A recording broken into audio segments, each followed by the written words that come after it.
La 6e journée du Festival international de Porto Novo FIP 2020 a regroupé autour du dialogue en humanité panafricain 5 pays, à savoir le Sénégal, le Togo, l'Éthiopie, le Brésil et la France. Environnement et sécurité alimentaire, c'est le thème de ce dialogue qui s'est tenu sous l'arbre à palabres au Jardin des plantes et de la nature, JPN. Le dialogue en humanité, c'était concept que certains intellectuels de la société civile avaient inventé vers les années début 2000. Pourquoi? Parce qu'ils voulaient placer l'homme au centre des débats. Parce que les gens avaient d'autres préoccupations sur la vie politique, sur la santé, sur l'économie, sur l'environnement. Mais on avait complètement oublié l'homme. C'est la raison pour laquelle ces éminents intellectuels nous ont fait l'honneur vraiment de créer ce dialogue pour parler de l'humanité. Quand on parle de Festival international de Porto Novo, je me réjouis. Je me réjouis, c'est la raison pour laquelle je viens avant les dialogues pour participer à ce festival. Dans chaque ville du monde, dans chaque grande ville du monde, il doit y avoir un événement culturel.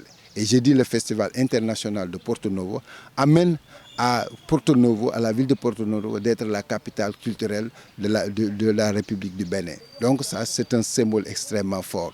Parce qu'aujourd'hui, on est parvenu ici à découvrir les temples, les mosquées, les églises, ensemble dans un même périmètre communal. Et pourtant, il y a une parfaite symbiose. Le musulman, le chrétien, comme l'animisme, ils se donnent la main pour pouvoir travailler. Et partant, le festival est un moment fort de regrouper toutes ces ethnies. Et je vois qu'il y a une discipline qui caractérise vraiment le peuple béninois. Donc, vraiment, ce festival-là nous a permis d'assister aussi à ce qu'on appelle la fête de l'Épiphanie. Donc ça, c'est une fête de l'église, mais qui a amené le musulman, tout le monde autour d'une table, on discute, on fête ensemble. Mais il y a une autre chose, parce qu'au niveau des dialogues en humanité, qui est un prolongement du festival international, on met au centre la question de l'éducation de la jeunesse. Mais aussi, il y a la responsabilité parentale. Le roi nous disait hier qu'il faut avoir de la chicotte. En le disant en rien, mais il voulait tout simplement que l'autorité puisse s'exercer. Mais aujourd'hui, nous sommes dans une société nucléaire. Nous sommes dans l'ère informatique. Mais partant de là, il faut plus user nos droits, notre tact de sensibilisateur. On n'a pas besoin de chef, on a besoin de manager.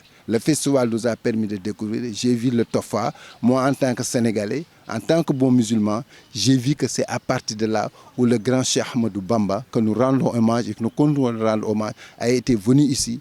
Mais on a voulu en un moment donné vraiment le sacrifier au niveau du palais du gouverneur, avec le vaudou et tout ça. Mais il a été très admiratif et il a beaucoup prié pour le commerce des femmes Yoruba. Donc sur ce, moi je pense bien que la population sénégalaise, tous nos parents mourouds viendront ici pour célébrer ce grand homme, ce grand érudit de l'islam, qui est un facteur de paix et de stabilité sociale. La culture est le début et à la fin du développement. Par ailleurs, l'après-midi de cette même journée est animé par le spectacle bourriant Carnaval des masques afro-brésiliens à la place Bayol à Porto Novo.